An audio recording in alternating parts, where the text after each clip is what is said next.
ఆకాశమేకం యథా ఘటాదిషు పృథక్ భవేత్ తథా ఆత్మ ఏకః అపి అనేకేషు జలాధారేషు ఇవ అంశుమాన్. ఇక్కడ ఏంటంటే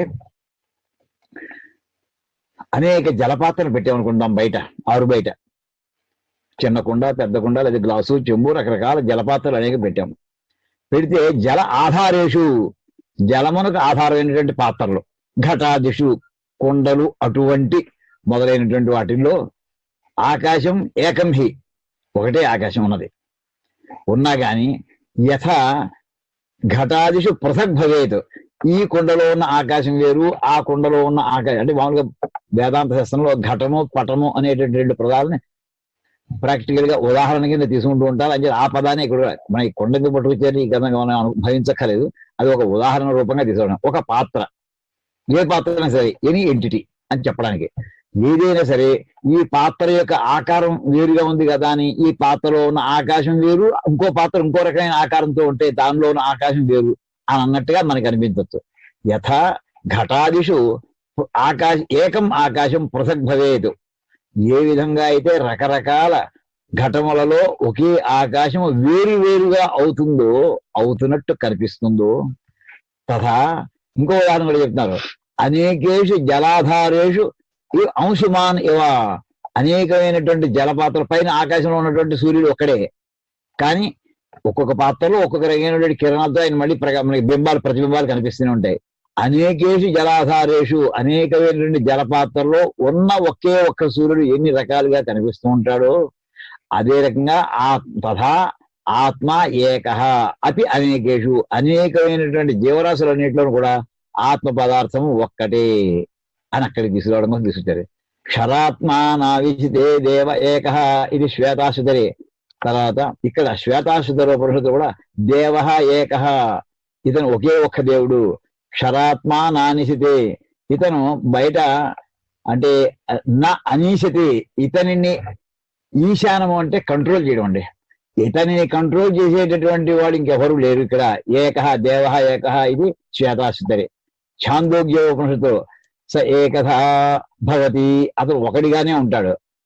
సదత్ర పర్యేతి సవా ఏష ఏతేన దైవేన చక్షురా మనసా తాన్ కామాన్ పశ్యన్ రమతే, అనేక రకాలైనటువంటి రూపాలతో ఉంటూ అనేకమైనటువంటి కోరికలన్నింటినీ కూడా పొందుతూ వాటన్నింటినీ కూడా రమిస్తున్నట్టుగా ఉంటుంటాడు. తాను ఉన్నవాడు ఒకడే. పరో వికృత ఏ ఆత్మ, ఇక్కడ అక్షరం స్పష్టంగా కనిపించట్లేదు నాకు. అంటే ఈ పరహ అంటే పరమాత్మ అయినటువంటి వికారము పొందినటువంటి ఏవ ఆత్మ, ఈ ఆత్మయే వికారమును పొందింది. వికారము అంటే మార్పు, ఈ మార్పు చెందినటువంటి ఇక్కడ పరమాత్మ, పరహ ఆత్మనే. స్వాత్మాయం జీవ ఇది అంటే లోపల ఉండేటువంటి ఆత్మే, అది జీవుడు అంటుంటారు. ఇది శృతే సహా ఏష ఇహ ప్రవిష్ట, ఇది బృహదార్ణ్యక శృతే. సహే ఎక్కడ చూసినా సరే ఒక్కటి అనే మాట చెప్పడం కోసం ఇన్ని వందల ఉపనిషత్తులో అయిన ఈ వచనాలన్నీ పట్టుకొచ్చి మనకి సేకరించి చూపిస్తున్నారండి. సహా ఏష ఇహ ప్రవిష్ట, ఏష అంటే ఇతడు, చేత్తో మనం చూపించడానికి వీలుగా ఉన్నటువంటి సహా ఆ పరమాత్మ ఇహ ప్రవిష్ట, ఇక్కడే ప్రవేశించాడు. ఇక్కడ అనేది మన చేతితోటో లేదా మనం కంటితోటో చూడగలిగినటువంటి ఒక వస్తువుని మనం గుర్తించగలిగినటువంటి స్థాయిలో కూడా సహా ప్రవిష్ట. అతడు అంటే ఎక్కడో దూరంగా ఉన్నవాడు, లేదా ఇంకో కాలాంతరంలో ఉన్నటువంటి వాడు, మామూలుగా మనకు అర్థం తీసుకుంటే ఇక్కడ ఆ పరమాత్మ చెప్పండి మనకి అంతే. గాయత్రి మంత్రం తత్తో స్టార్ట్ అవుతుంది, అది అనే పదంతో స్టార్ట్ అవుతుంది. అక్కడ అంటే దూరము, తత్ అనేది పరమాత్మ ఇంకొక పదం, అది పర్యాయ పదం. అది దానికి ప్రత్యబ్దం వచ్చినటువంటి ఇవన్నీ కూడా సహా ప్రవిష్ట ఇది బృహదార్ణ్యక. ఆత్మేతి ఏవ ఉపాసిత, ఆత్మ ఇచ్చేవ ఉపాసిత, ఆత్మ అని మాత్రమే అనుకుంటూ ఉపాసన చేయండి, మిగతా రూపాలని వద్దు.